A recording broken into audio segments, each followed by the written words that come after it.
Hey guys, well it's that time of year again, and you guys are getting ready to embark on a journey, um, and I hope it's rewarding for you. Um, yeah, this is kind of a weird remote location to film such as this, but I chose it um, to make a point, and that point is that there is life after residency, just like there's life after death. That these people, their bodies remain here, but they've entered through a new portal into a new dimension. And that dimension for you is private practice as you leave the nest and cross through the portal and find your way in life. Um, and just like afterlife and the bodies of the folks that lay here, their souls have moved on. You guys will move on too to different places. Um, after death, there's heaven, and there's a place that's rather warm. Um, and so you guys, after residency, you're moving on to places that are a little bit different. Like Annie, she's going to Minnesota. Why, I'm not quite sure, but it's cool there. Nice place, I'm told. I have been to Minnesota. Um, Claire's going to the mountains of Virginia and Western Virginia, Appalachian Mountains, where it's cool day and night. And even Nunzie's going to a place where it's cool. The ocean breezes blowing through Brunswick County are cool, but Garcia, you're going somewhere where it's damn hot. You know where Fort Benning is down in South Georgia, right at the foot of the Appalachian Mountains, and you're on the east side of the Appalachian Mountains. There's a trough of sand that runs through North Carolina, starts in Virginia, goes down through South Carolina into Georgia. And if you look, that's where all the military bases are built, because nobody wants to live there. It's hot under those big pine trees. Tell her about it, Nunzie. It's just like Fayetteville. So, your life after residency, Garcia, I'm saying, is going to be a little warm. But anyway, you guys as a group were kind of boring, and it was this monologue was a little bit difficult, but I did my best, and I want to share a few thoughts with you. And the first about Nunzie. Todd, if you're there and Jana Lynn's there and the children are there, I'd probably ask their children and Jana Lynn to leave the room. So I'll give you a couple minutes.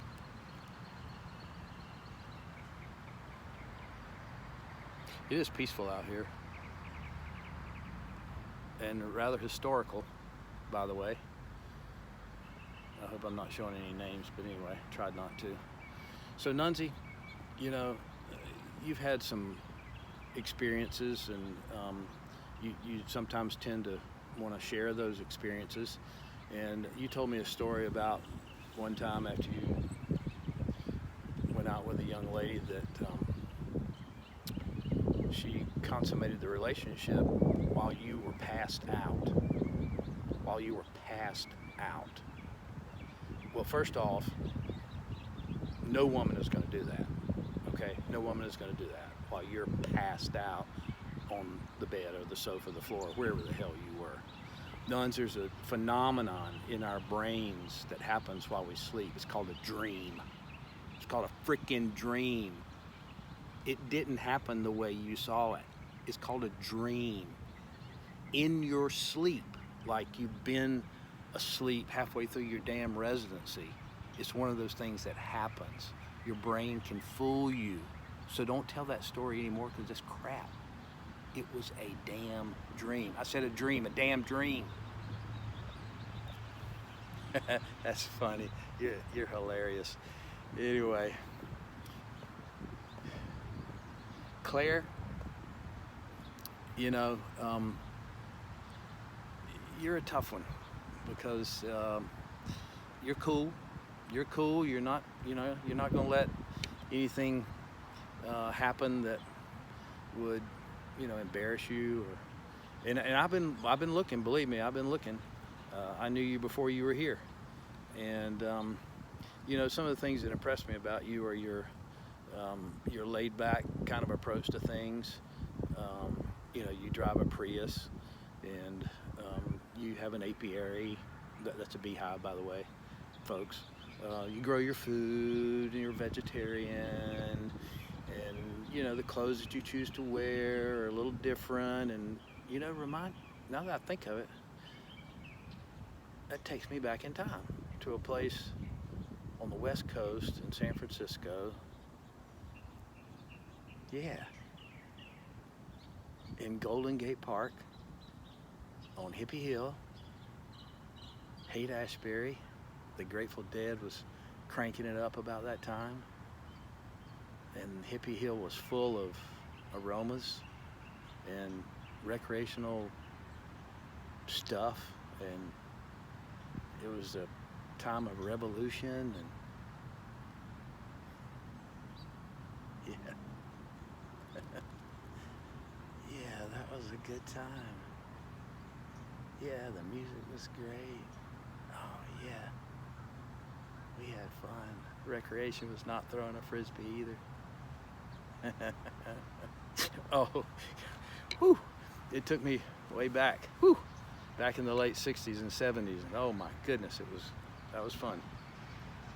But no, all kidding aside, I like your approach, and I suggest you hold that line and stay cool. Peace. Annie, you know, you and Stephen have a thread of commonality there, and it has to do with what I talked about Stephen. But you know, you've managed to miss 1/8 of your residency having babies. 1/8 of your residency. Now,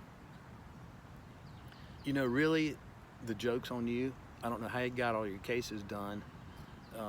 The joke's on you. Now you have 2 babies, right? 2 babies. That means 2 new sets of clothes. They're not going to share clothes. Not doctor's children. And that means the best daycare, wherever you find it in that Podunk, Minnesota, where you're going. That means the best private schools. Best private universities. Yeah. And guess what? That ain't cheap. You got to pay for it. You got to pay for it. So the joke's on you. While you think you got 1/8 of your residency off, and I think you should have to stick around for another 6 months, by the way. Joke's on you, girl. You know, you kind of matured a little bit here at the end with holding your residents accountable, and I like that spunk, so don't lose that. Garcia. First, I want to give you credit for being the president of the Uruguayan Journal Club. You did absolutely nothing, not one thing. You didn't look up any articles, you didn't set up any times and make reservations anywhere. That was all on me, so thank you for being a president. You know, when you got here, you were quiet. You were quiet and very impressionable. And I'm not going to talk about the choices of the folks that you chose to pattern your career after. But you were very quiet. And then as time went on, you became a little bit louder, and a little bit louder. And then you became cynical. And then you became sassy like Hildner. And then this year, OMG. I have never seen a transformation from senior assistant resident PGY3 to chief resident in my life. One day you were sassy, and the next day you were chewing junior residents' asses out. Now, while I like that to be accountable, you were chewing my ass out. Holy crap, hola. You got to tone that crap down. You know what you need to do? You need to spend a weekend at the beach before you leave here and do what you did when you were an intern or PGY2. out on the beach when you discovered White Claws. You discovered White Claws and you passed out before noon on your face on the deck, and they couldn't even get a group picture because you were lying right in front of them like a dog. I think you need to do that again before you leave to settle down. So far as your sassiness, share a little bit with Claire. She needs a little bit of that. Annie's already found hers. Nuns, you just stay the way you are. All kidding aside, guys, I see I'm hitting on 10 and a half minutes. All kidding aside, I'm glad that you guys are gone. I'm dreading next year. I'm already thinking about that group of folks that are jumping into your shoes. But some advice I want to give you is don't stay in your comfort zone. You know, the things that you do well and know well are your comfort zones, but that's not what this career is all about. This career is about expanding your knowledge and expanding your skills and discovering new skills that you didn't know that you had by taking on cases that you might not have done or you didn't want to do. But read about it, ask questions about it. You can call any of your professors at NHRMC, ask your senior partners, and get comfortable with that too. Pull it into your comfort zone, and you may find areas that you once thought were,